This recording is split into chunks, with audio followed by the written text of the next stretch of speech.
Hello everyone and welcome to episode 109 of the TEW 2020 New Japan Pro Wrestling series here on the channel. It is the Dominion episode.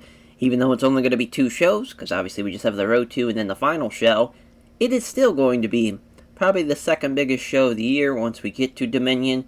We have a jam-packed card. Some of the matches on the just undercard even can be main event matches anywhere in the world. And we have had a stacked show. Almost all the belts are on the line. Actually, I think, well, I mean, obviously the Neverweight title is, but the champion is in a champions matchup with, of course, Hayato Tamura. So pretty much all the champions are represented here for this final show. As for our main event, the Ace looking to win the IWGP Heavyweight title for the 8th time, which obviously in real life he's already won it 8 times. But here in the save, because we started in March 2020, he did not win that 8th title. But he's had the most defenses, or not most defenses, rather. He's had the most reigns already with 7. So he's got a chance to make it a record-extending 8. And to beat a man that, as far as was looked to be, a young, fiery babyface champion that is looking to take New Japan by storm. But as of late, the cocky attitude, the boasting, and even getting to the point where he was throwing some harsh words towards Tanahashi to get this matchup. A man that is kind of set on beating the best of the best. And sure, they're kind of stars of yesteryear, especially for Tanahashi. At this rate, at 2026, he would be, what is he, 44 here? I just want to double check. Pretty sure, if my math is correct. Oh my god, 49. Oh my god, I'm way off. So yeah, he's almost 50 years old at this rate. But it's about to hang it up. And a lot of people think that someone at that age that has had the miles he's had and has been at the top of the mountain for almost basically out of the 26 years, probably, half of that. We'll just say 20, just to be safe. 2006, 2005, around that time. 20 years at the top of the mountain. It's going to be a tough test, though, for Konosuke Takeshita. Somebody you do not want to overlook is the Ace, no matter how old he is. That's going to be a fun main event, though. As far as Konosuke Takeshita and Hiroshi Tanahashi is the co-main for the IWGP Tag Team titles, as the New Japan Strong Openweight Tag Team Champions take on the IWGP Tag Team Champions in the United Empire versus United Empire. Falter and Zack Sabre Jr. taking on Daniel Makabe and Jonathan Gresham. Going to be a hell of a tag match there, as literally 2 of the best tag teams in the world battling it out for the IWGP Tag Team titles, and as far as 2 of the best of United Empire as far as the teams go. It's going to be a hell of a matchup there. Either way, United Empire walks away as winners, so you can't go wrong from that perspective. So our Intercontinental title matchup, Sonata, the Neverweight Champion, taking on Hayato Tamura, the Intercontinental Champion, and a man that has been the Heavyweight Champion once before, both him and Sonata, of course, with Sonata beating, as far as getting into the Heavyweight title scene because of beating Hayato Tamura. But then Bryan Danielson beat him last year at this very same show at Dominion, which that is kind of started a little bit of a, maybe a fault in confidence at that point. Went to try to win the G1, couldn't do it. And as far as for him, 2026 has been a great year, though. He's won the Neverweight title towards the end of 2025. Still been the champion here in June. He's had 5 defenses.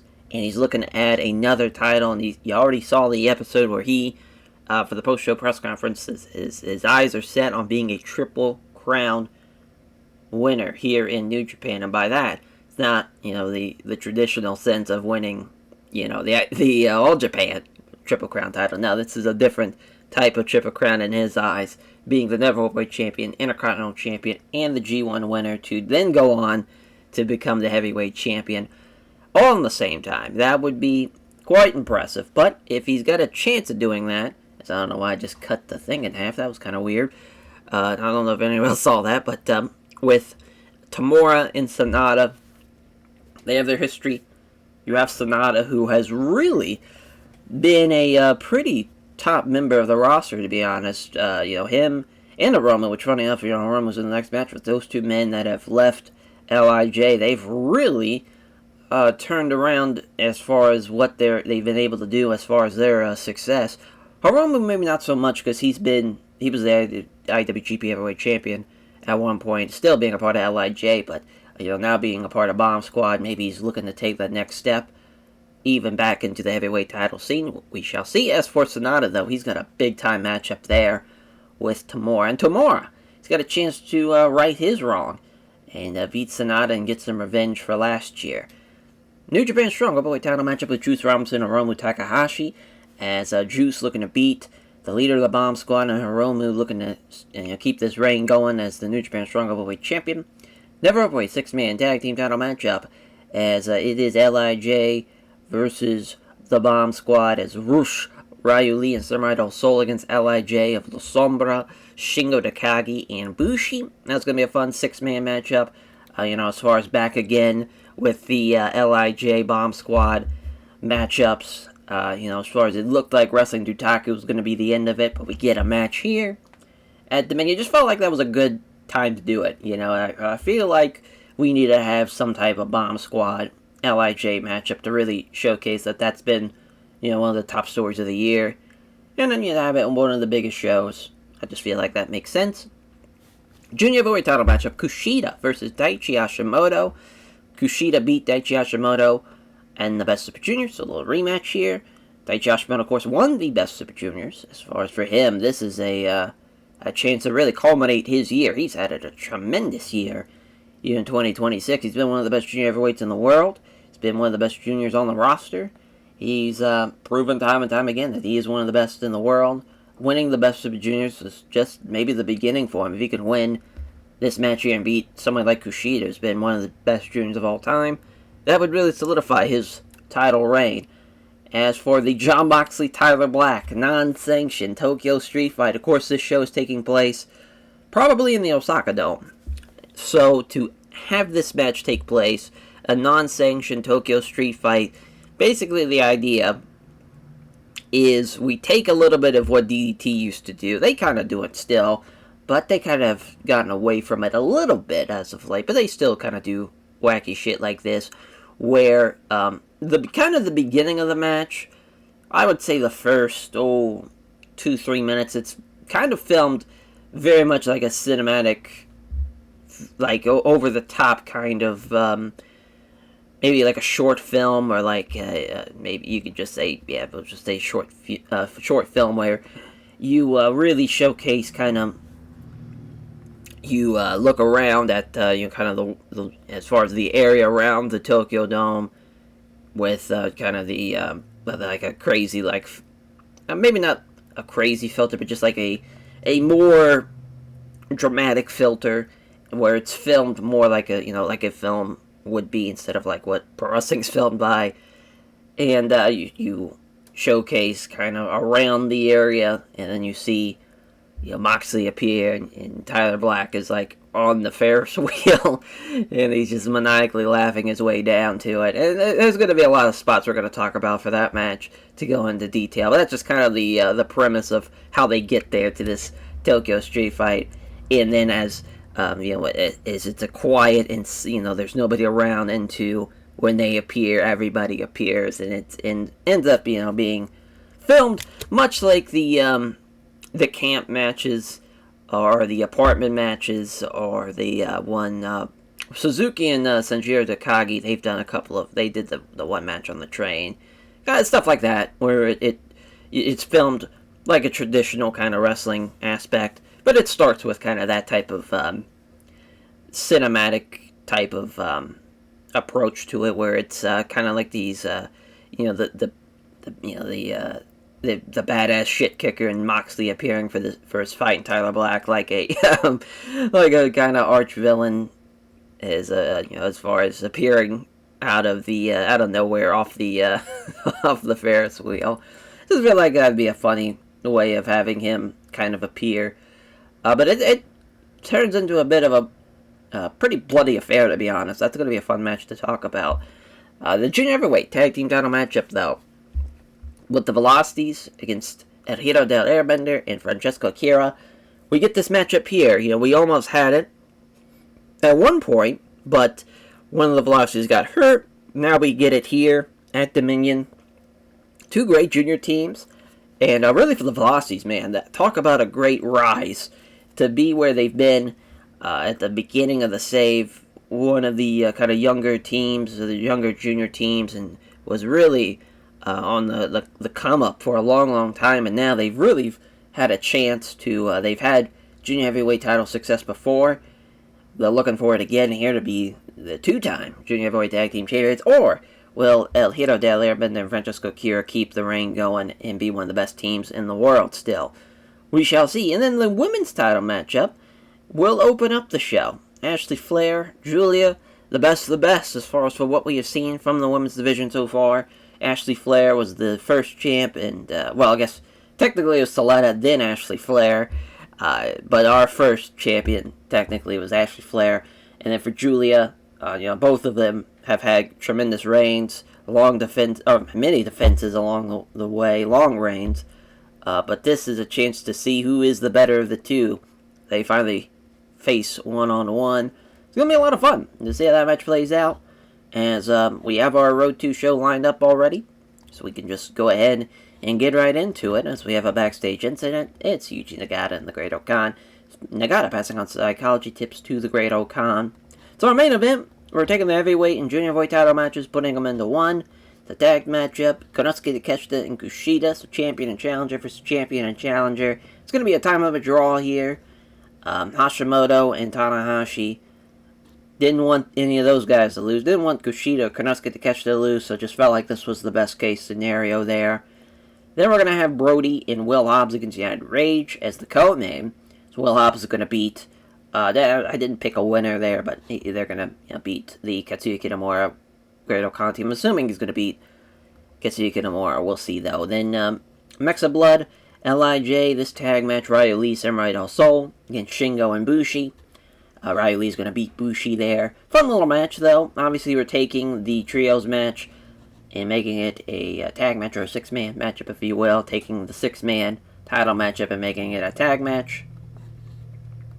Then we'll have Koji Kamai and Designers of Perfection, the six-man. So Koji Kamai of Yo, Francesca Akira, and El Hero del Airbender against Burberry Baba and the Velocities of Jude London and Paris de Silva. So Airbender's going to beat Burberry Baba in 20 minutes. So they had a match last year at the Road to King of Pro Wrestling show, which Koji Kamai won that one. So another win for him, which is interesting, going back-to-back like that. Then we're going to have Donna de Mondo against Queen's Quest in a technical masterclass matchup. Utami Hayashishita is going to beat Natsui Sumai, which is interesting, because obviously, Utami Hayashishita, she's had her kind of six-man matches against Donna del Mondo in the previous tour to build up to the, well, I guess actually not even the best, well, that was at the Best Super Juniors. I was thinking it wasn't, but yeah, that was at the Best Super Juniors, yeah. So yeah, the previous tour, just a little follow-up from that, and so we're going to see her get a win, her teaming up with the Cosmic Angels of Tei Honma and Tam Nakano, as which they are super talented. The Cosmic Angels are, as far, especially, really all of Queen's Quest.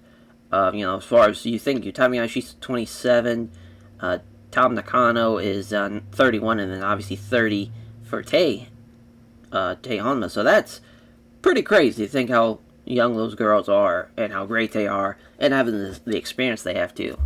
But yeah, Utami Hayashishita getting, but then Black Taurus against Hideo Oka to kick off the show with a little Young Lions matchup as Black Taurus getting the win. So a nice little event for the Dark Order, even though there's no Dark Order matches on the actual Dominion show itself.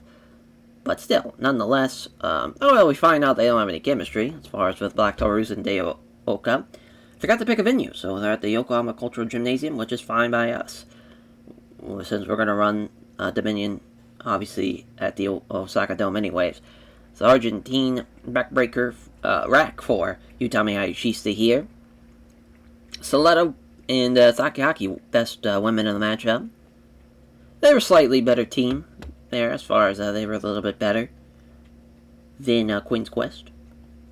74 for Koji Kamai and Designers of Perfection. There's Airbender pinning Burberry Bob with a 630.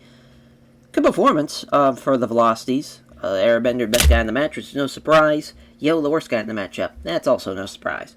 Then 78 for Riley and Samurai Del Sol against Bushi and Shingo.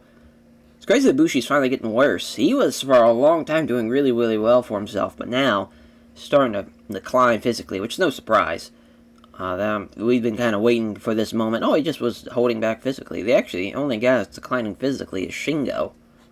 It's kind of wild, but I guess he would be the oldest guy in that match. It doesn't feel like it, but yeah, he would be. Actually, Bushi might be a little bit older. They're around the same age, relatively, but you get the gist. Yeah, Brody Lee, Will Hobbs, Great-O-Khan, Katsuki Nomura. We got a team with great chemistry, team with excellent chemistry. Pretty close in as far as ratings as well. Brody Lee and Katsuki Nomura did about the same. Actually, right, exactly the same. Will Hobbs just a little bit better than Great-O-Khan. All around, fun little match here. Got good heat, too. Not bad at all. As Konosuke Takeshita and Kushida have the draw with Tanahashi and Daichi Hashimoto. Boy, Tanahashi really off his game. Hopefully he's on his game for our Dominion show. If he kind of shits the bed, don't know if Konosuke Takeshita can carry him to a great performance there. But it's a good little Road 2 show. Can't go wrong with that.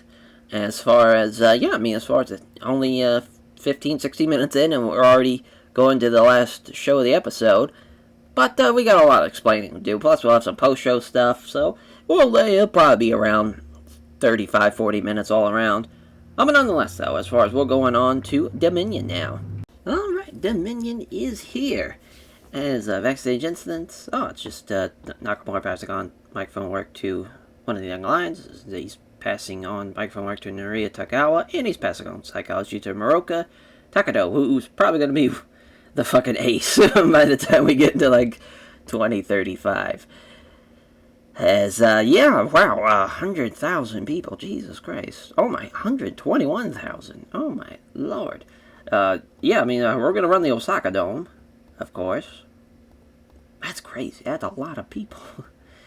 Lord. Whew, that would be a lot of people. Slight change of plans, though. The women's title matchup. As far as, we ran into a problem with, we can borrow the belt, but Julia does not want to come over. So, basically, what we're gonna do is,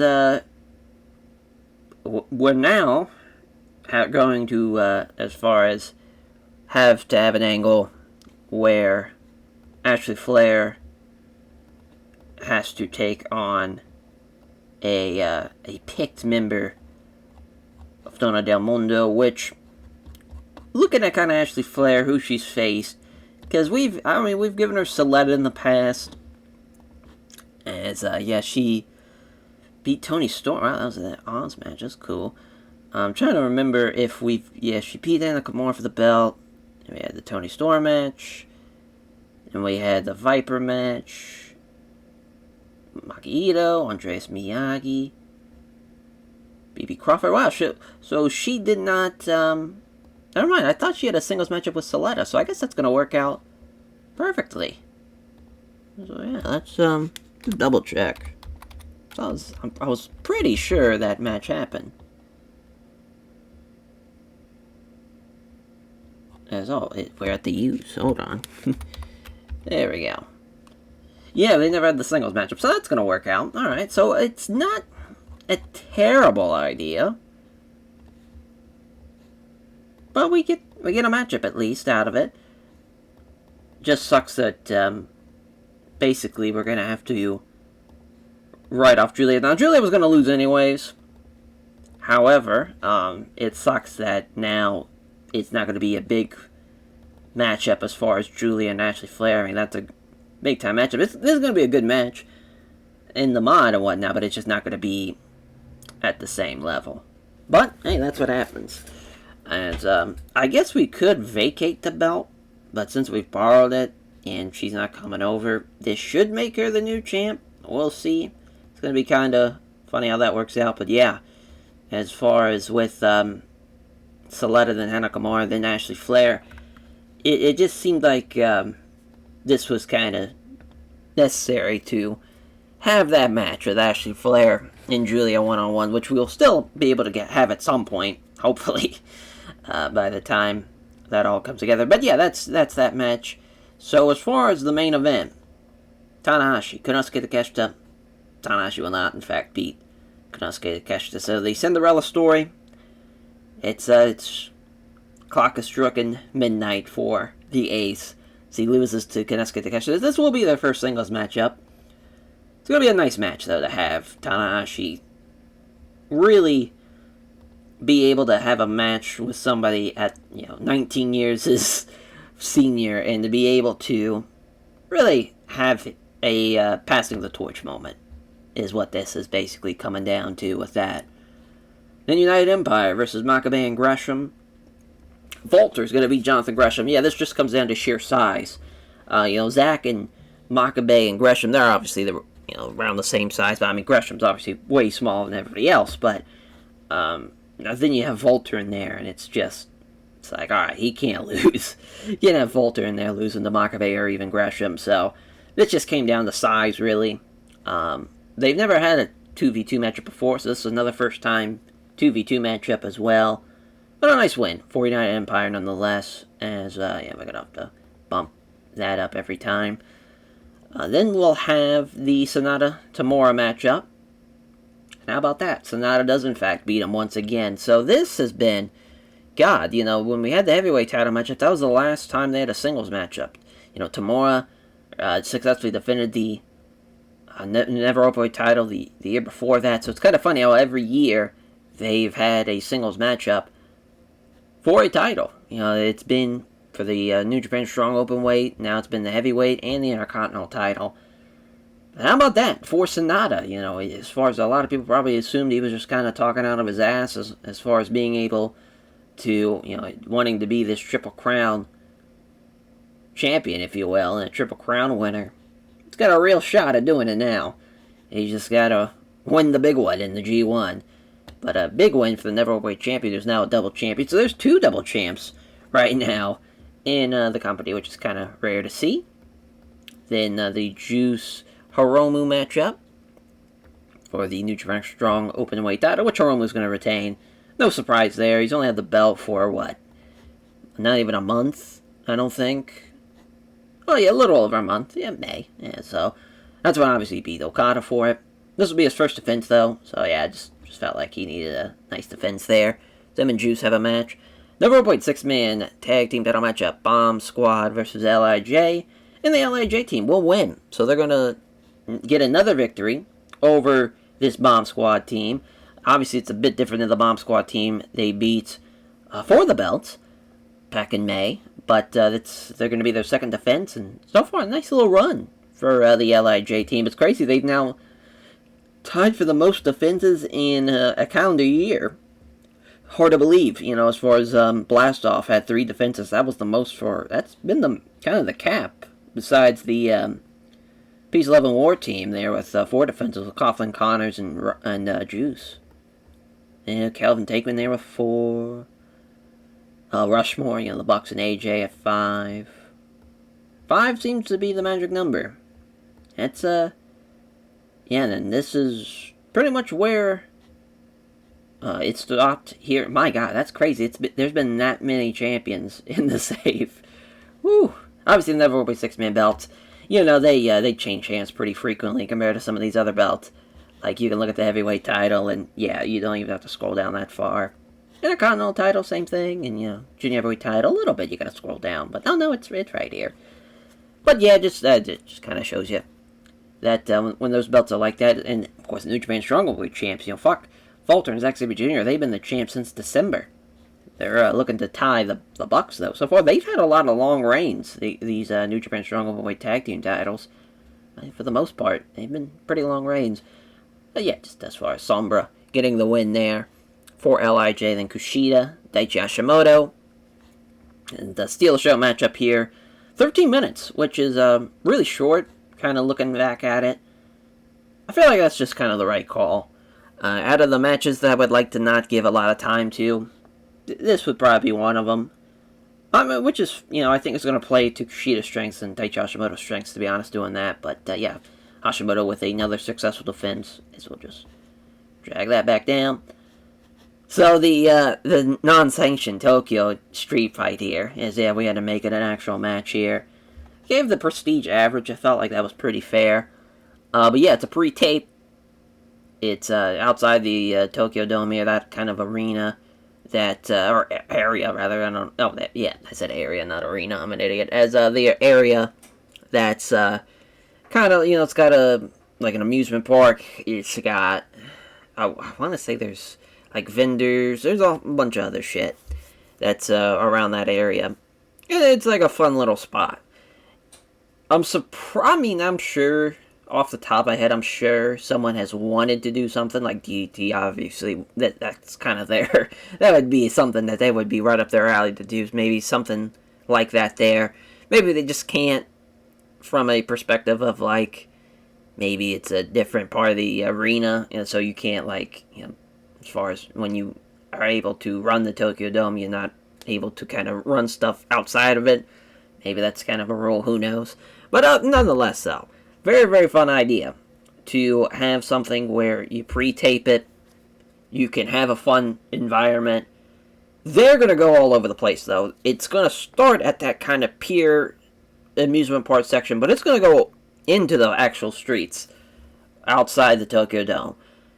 They're going to go all over the place. They're going to go on top of cars. You're going to see Moxley. Well, you're not going to see it, but Moxley will have a Death Rider on top of a car. That's going to be a lot of fun. Rollins is going to... Oh, it's Tyler Black, Jesus. Tyler Black's going to do a curb stomp where he jumps from a pretty high area, maybe some like construction area or someplace, maybe even on top of like one of those vendors. Get on top of it and jump off it for a curb stomp type of thing. I definitely want to do a spot where the beginning Moxley wastes no time, whereas Tyler Black is coming down the Ferris wheel and it's going to reveal that's where he's at. When they get to the bottom, Moxley runs in there and then they brawl throughout, you know, on the ride of the Ferris wheel. Just stuff like that, where it's comedic in a sense, but it's they get after it though. They're gonna you know, I want to see a spot where either Tyler Black or Moxley, probably Moxley throwing Tyler Black into like some sheet of glass. I definitely want to see some maybe use of a stop sign. You know, Tyler Black. I would say, yeah, Tyler Black, maybe curb stomping Moxley on top of a stop sign. That'd be kind of fun. As far as the finish, yeah, Tyler Black's going to get the win. Definitely the plan is a God's Last Gift off of a kind of section of where you can do it safely. So it's going to be, we're going to call it a stunt bump for this. But basically, where's it at? Where's the stuff? There it is. Yeah, be a stunt bump. Alright. Because we're not crazy bump. Nah. Yeah, at his age, he's not going to do it. It sucks. But, so yeah, we won't be able to do this. So we'll just have to do a normal non-stunt bump thing. But the idea was to do a God's Last Gift off of like a scaffold-like area. But it's down below where we don't see it, but there's padding and shit. It's a safe, you know, fall. But it looks crazy, but, you know, it's movie magic is what we're going to call it with that one. Because obviously we don't want anyone dying out there. We don't want them to do anything too crazy. It's a controlled match, is kind of the idea. It's a controlled, hardcore environment where you're using the environment around you, but there's nothing dangerous. Well, doing a Death Rider on top of a car is pretty dangerous. You can't really gimmick a car. But, yeah, no, as far as, and it'd be like, it wouldn't be on the hood, it would be literally on the top of it. So you wouldn't touch the glass, because that's a little too crazy of a spot to do. But yeah, just kind of that whole deal. But yeah, it's 18 minutes, because again, we don't want to make it too long. You know, it's going, I don't know how the crowd's going to deal with this. I don't think they're going to like it. Yeah, they're not going to like it. That's fine. Because, yeah, even though it's technically not a cinematic match, the beginning is, so, and it's on a special set. You like it. You can't, like, the way, I'm sure everyone's seen what happens when you create a match, but it's easier to show it when you do it. So, there's ring, special set, car park / backstage area, and then on location. I would say this would be an on location match. The problem is because you say it's an on location match, then it's shot like a cinematic match, which obviously was a thing in COVID where a lot of companies did. Now, not so much. There are still some cinematic matches even before then. You could maybe say the Boiler Room Brawl stuff is a cinematic match before that, and then obviously like the stuff like the DDT matches where they are on location in places. I wouldn't say those matches are cinematic matches, but yes, technically they are. It's just they're shot like a normal like wrestling show, so it's that's where it's kind of weird. That kind of where this match is being held. I would say it's really a special set, but it's technically not a set because it's using the environment, so it would be an on-location thing. It's very odd how that's going to work out, but so there was an idea to maybe potentially set it as a special set match. Let's see if we can. We'll see, just for the sake of testing it. Special set. We'll just call it test to see how that works. We'll just pick Tozawa and Coughlin. Yep, let's see. Oh. Well, alright. I guess that's what we're gonna have to deal. Since they didn't hate that. I guess that's it. So I gotta... There you go. Probably should have done that earlier, but that's alright. Test. There you go. So, I mean, technically, it's a special set. I mean, yeah, we'll definitely, like, gimmick some stuff around the area to where they can, like, use tables and shit. So I guess that's fair. Oh, yeah, yeah, well, the champion isn't present because she doesn't want to come over. And I can't vacate it here at this show, so just kind of is what it is. Alrighty, so, we got the show set. Let me just... Sorry about all that. That was probably annoying to hear. Just wanted to move that out of the way. As, for the first one, we'll go with Takeshita. As he's very braggadocious about this. Saying that he's thankful for the match, but in the back of his mind, he always knew that he was going to be better than Tanahashi if ever stepped in the ring with him. So still, he was putting him over at the beginning, and maybe you're thinking, oh, he's back to being like babyface Konosuke Takeshita.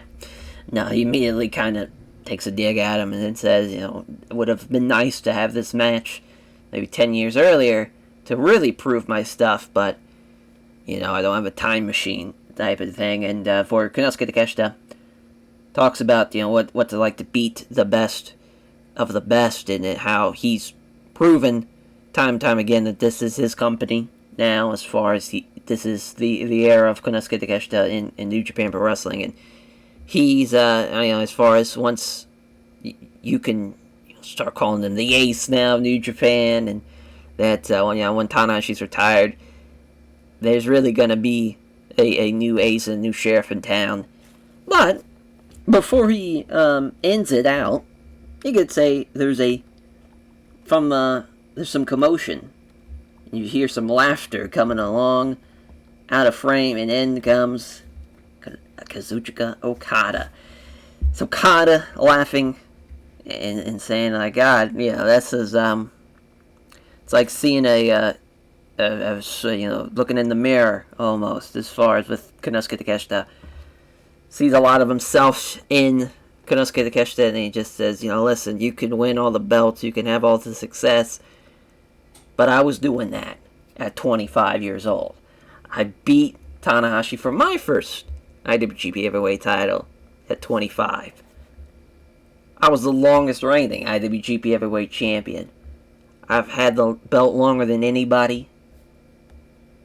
Combined reigns, combined defenses, I've been the best of the best. So when you talk about being the best IWGP Heavyweight Champion, I just gotta laugh because that's me. And last I checked, you haven't beaten me. And what, your little reign here? You beat AR tomorrow? I did that. Beat Pac? I've done that. You beat Tanahashi? Well, I've beaten that man more times than I can count. I beat him when I was, again, no one believed in me. Not even. Oh, God, that'd be 2026. That was 2012, so a long time. But as far as Okada, since we don't have to go down memory lane, you can talk about being the best of the best, but that's all your own facade. That's all your own bullshit. And even then, just remember,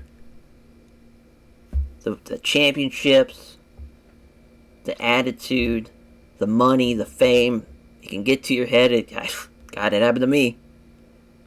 But I took a look at myself and thought, is this how I want to be remembered, really? As a punk kid who thought he owned the world? No. No, and I changed my ways, and I changed for the betterment of myself, not only for the betterment of the company, but for the betterment of talent in the back. Guys that are able to come up to me now and understand where I'm coming from as a veteran.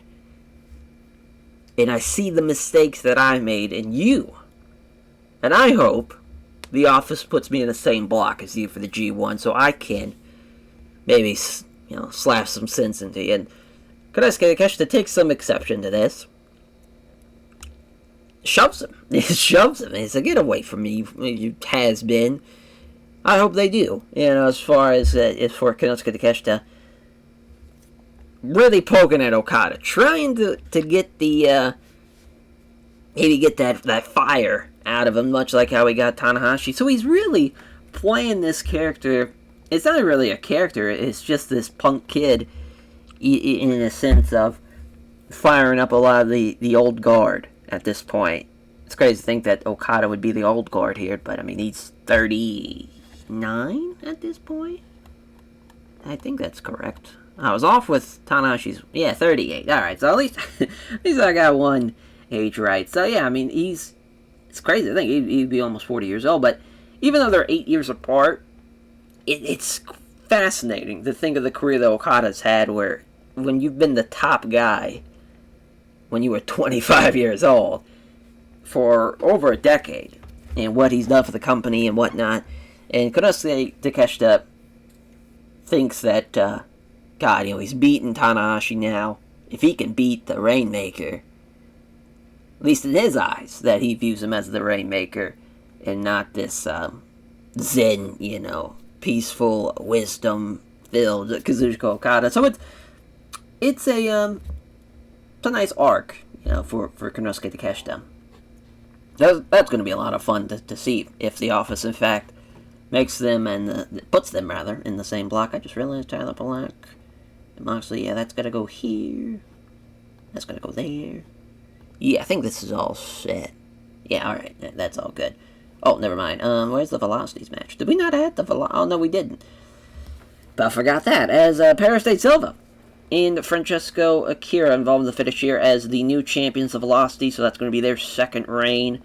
Of course, for them, their reign was cut rather shortly because of the injury.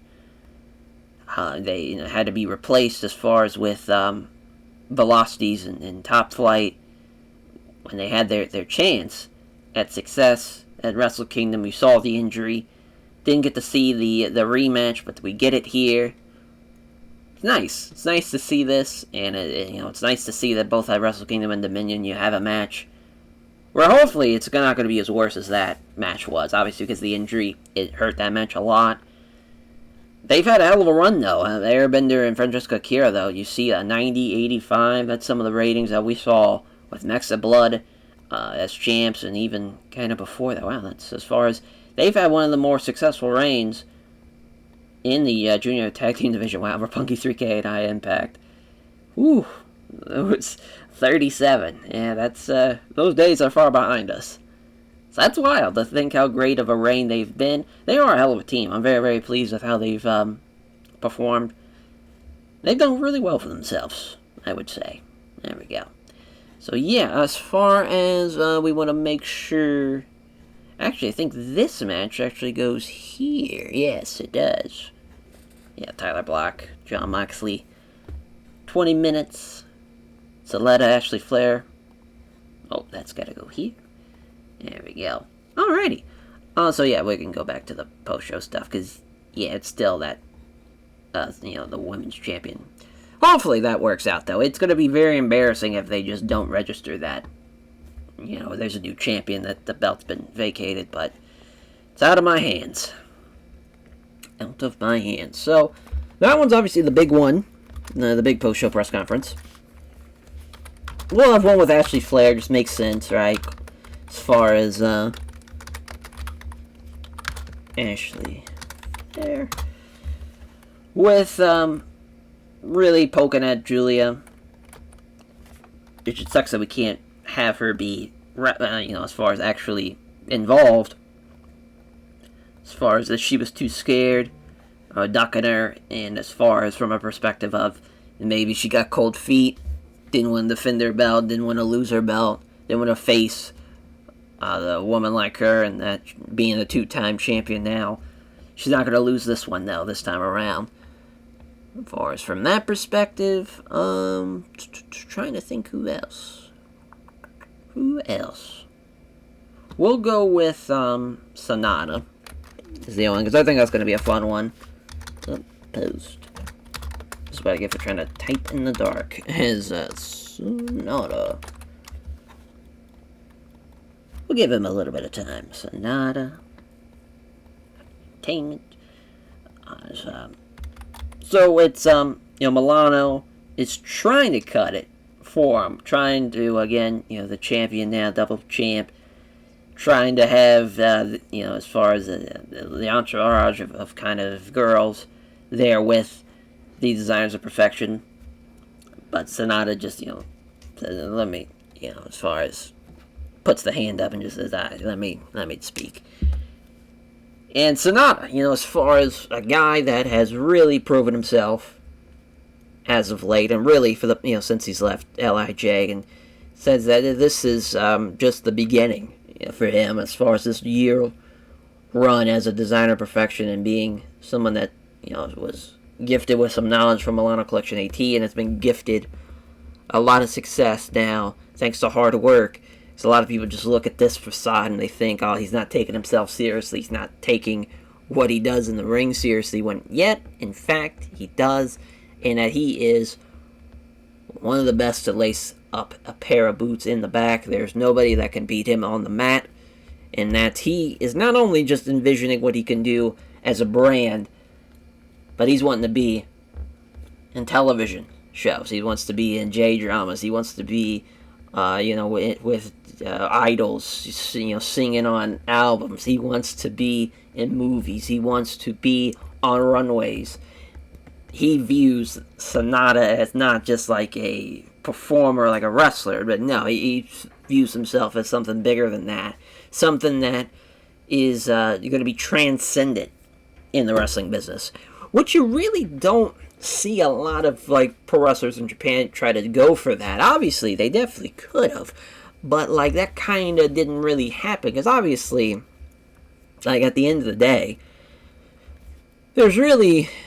you could see that a little bit. The Tanahashi's, they done, a couple of movie stuff with him. I'm surprised Chono never got anything big, because it seems like that'd be the perfect kind of spot for him. There's also a bit of that, where you don't really see somebody that's gone that kind of route. Again, Okada maybe could have done it, but you didn't really see it. Obviously, his wife is super famous, though Okada's is. So I think that's also, too, he would just be, I forget her name, but they would just refer to him as, his husband, just kind of, he would be second banana. But for Sonata, this idea of wanting to be, much like you've seen some of the top stars in American Pro Wrestling, as far as, The Rock and Cena and Batista, those guys that are, getting out of the wrestling business, but he's trying to do it while still being an active member of the roster. So that's going to be a lot of fun to see. I guess the Miz's character, like the A-lister, whenever he would kind of do that as a heel, that was kind of something he would try to point at, but really nothing along the lines of this with this character. Where Designs of Perfection, at first it was looking like it was just a kind of homage to Milano Fiction AT, where instead Sonata's taken that and has focused it on building up a name for not only himself but to be this brand. It's a fun idea. It's something different, and I think that's kind of why I wanted to do it more so than anything. Because obviously, with New Japan at this point in the save, we're at a bit of a transitional period. But Sonata's obviously somebody that's now been there for 10 years, a little over 10 years at that point, and obviously is a veteran. Because you think about even before that, he was in All Japan, and really he's probably been there wrestling for probably close to 20 years at this point. Let's take a look. Yeah, close to. Yeah, 38, as far as like him and Okada around the same age. So that kind of, those guys are able to, I guess cocky is, I wouldn't say, it doesn't really matter because, gimmicks don't matter, so. But, this is, for a character like Sonata, the belts, the prestige, and all that, this all-in game is to be this global star. And for him, he also points out that everyone thought that Tamura was going to beat him this time, and that he was not going to be this double champion, and he proves them wrong. Thinks that for the G1, when he wins the G1, everyone's going to finally give him the recognition and the respect that he deserves, he feels like. So now it's kind of shifted into, getting people's attention as far as for the past year. Everyone, again, has thought that this character was about more so of this fashionista character, not so much of from the wrestling perspective. But he's reassuring that this motherfucker can go, that this man is one of the best in the world, and he is an incredible character on top of that. So it's kind of, again, tying back into what the Rainmaker character was, with somebody that was a cocky, money-driven character, but also was the best, on the planet. So, kind of that idea again, but with another twist to it, though, with a fashionista gimmick. But yeah, those are the post-show press conferences. Some fun ones, along the way. Well, I like the Takeshita one being the one right after. Feel like that makes a lot of sense. We'll just keep it at these three. Yeah, we're good to go, I think. Just again, double check. Yep, didn't know if maybe the post-show press conferences fucked things up or anything. It's crazy that we could have ran 120,000 people, though, my god. I honestly kind of want to build a venue with the amount of money we have, because, we have almost $1 billion. We have nothing really to spend on anymore, so that'd kind of be fun. I don't know what the fuck we'd call it, but that'd be kind of cool. And for our opening contest, though, Ashley Flair, new women's champion, beats Saletta, as Ashley Flair with the figure 4. Yeah, not the greatest of matches, especially for the opening contest. Would have liked to have seen a little bit more out of them, but Saletta did a good job. So 76 for the Velocities and Airbender and Francesca Kira. Yeah, lack of psychology. No really surprise from that perspective. Parasite Silva, though, with an 84 and some good stuff. Pretty close on the performance ratings there. But the Velocities and the new Junior Heavyweight Tag Team Champions. So a nice night, though, for the Designers of Perfection. Get the Junior belts. Get the Never Openweight and the Intercontinental title now. So it's looking good. Looking good for the Designers of Perfection. Hell yeah. The special set worked. I can only imagine how bad this show would have been had that been the cinematic match. But yeah, the Tyler Black, John Moxley, Tokyo Street Fight. I wanted to give Tyler Black this win. Because obviously when it comes to hardcore matches, that's Moxley's bread and butter, and he has the advantage. But to kind of let Tyler Black get this major victory, and to kind of, stamp the end, at least, of this story for now, I think it's a good call to have him win. And plus, it was a hell of a match. Probably should have put it way higher, but thought because of what it was, it's such a different type of match that it should have been a little low on the card, just for the sake of being different. Daichi Hashimoto, though, beats Kushida. God damn, Kushida almost got double performed on. That's... Oof, that's real bad. Vertical Drop Brainbuster from Daichi Hashimoto, though. Makes his third defense of the Junior Heavyweight title. And that, the crowd's buzzing now. For this Never Openweight 6-man tag team title matchup, as the Bomb Squad beat Los Ingobernables de Japón. Ryu Lee with a 96. Jesus Christ. He's incredible. La Sombra with a 90. Rush with an 83. Samurai del Sol with an 88. I mean, my God, the Bomb Squad are incredible. They don't get the win here, though, thanks to La Sombra, but a split leg corkscrew senton from Sombra over Samurai del Sol. All around, hell of a matchup there. 87 for Juice and Hiromu, mainly because of Hiromu, as he makes his first defense of the New Japan Strong Openweight title with the time bomb. 89 for Sonata and Hayato Tamura. It's the new Intercontinental Champion, Sonata, beating Tamura. It's a good sign, but man, talk about having a fucking bullseye on your back when it comes to the G1. Not only has he been talking about being the G1 winner itself, and everyone's wanting to spoil that, but you are the Never Openweight and Intercontinental Champion. A lot of people are going to be targeting that man for sure. Now, 97 for the tag team title matchup. United Empire get the win over United Empire as Walter, Zack Sabre Jr. are the IWGP Tag Team Champions, and they make their fifth defense of the New Japan Strong Openweight Tag Team Champions. Ships, rather, as in the Heavyweight Champion, Konosuke Takeshita gets the win, and he beats the Ace with an 89. Great performance from Konosuke Takeshita. I mean, for a man that's 49 years old, we're going to give Tanahashi a break there. You know, he's almost 50. Give him a rest. Then the Okada Takeshita angle, as far as the post-show press conference, are really building into that. I like that. I like the idea that if they are in fact in the same block, you're gonna see a bit of a heated match there. It's gonna add a little bit of extra spice to the G1, if you will. And Sonata's post-show promo, I actually did better than the previous one, which I'm surprised at. That shows you how great Sonata is, as far as in. Oh my God, Ashley Flair's is terrible. I can read everybody else's. But yeah, that's, I'm surprised I got maybe not surprised, because there was a 97 on the co-main. All around, though, great stuff from United Empire, great stuff from Bomb Squad, great stuff from Sonata. Daichi Hashimoto did tremendous. Tyler Black, John Moxley did great. All around, very, very pleased with the performances of a lot of the talent. Sucks we couldn't get the Julia Flair match, but even then, I don't think it would have been that great, which sucks. But that's where we're at, as far as from that perspective. So, man, who to put over? That's a good question. I feel like Daichi Hashimoto for what he did. That's a tall order to have to carry Kushida like that. And then we'll put over Konosuke Takeshita. And gosh, I mean, the tag team title matchup ruled. Sonata did really well. Hiromu did well. I think I'm going to put over Sonata. I mean, he's looking like a top guy right now. For sure. Oh my God, he's definitely not worthless. And they're awesome as well. Good shit. Good shit.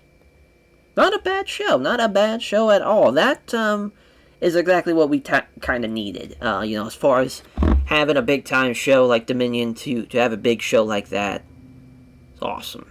Makes you feel good when the plan comes together like that. So we were slipping there for a little bit. But it was a little rocky road, but we got there. Got there in the end, and now it's the G1. Going to be 4 blocks of 10 again. Blocks A, B, and C, and D. Oh, Money in the Bank also happened. Hey, we had a better show than Money in the Bank. Where's the Money in the Bank matches? I guess that's not a thing you can do with, like, the AI. Huh. Sasha Banks and Nikki Cross, the opener. Roman and Elias. That's so funny. You look at the main roster here. Oh, God. Yeah. Oh, Dio Madden's the U.S. champ. Why is Stokely getting a U.S. title matchup? At least the main event makes sense still. Kenny Omega and Cedric Alexander would be an incredible matchup, though. Trying to think if they had any matches when they were both in. I think they just missed each other when they were in Ring of Honor. Interesting, though. That'd be a hell of a match. I mean, Cedric and Ibushi was great, so I figured that would be kind of the same vein. Pete Dunne and Shane McMahon. I just realized that's who the tag champs are. Wild. Wow, well, that'll do it though for this episode. Thank you all for watching. As we got one of the Hideki rather, Okatami, as he's been in CMLL past couple of months. So yeah, with the G1 now upon us, it's a week away, but let's see, we'll take a look at the women's title matchup. Oh, whoops, wrong area. Where's the Alliance titles? Oh, I always forget. There we go. Okay, yeah, so it counted. Tough break for Julia, but you snooze, you lose. If you don't want to show up, you're not going to get the goddamn title. This will do it for this episode, though. Thank you all for watching again, and we'll catch you guys next time for the G1 episode, which, again, we'll split into 2 parts, because, boy, no one wants to sit here for 3 hours, I'm assuming, so, there's that. But, we'll catch you guys for the G1. Take care, everyone.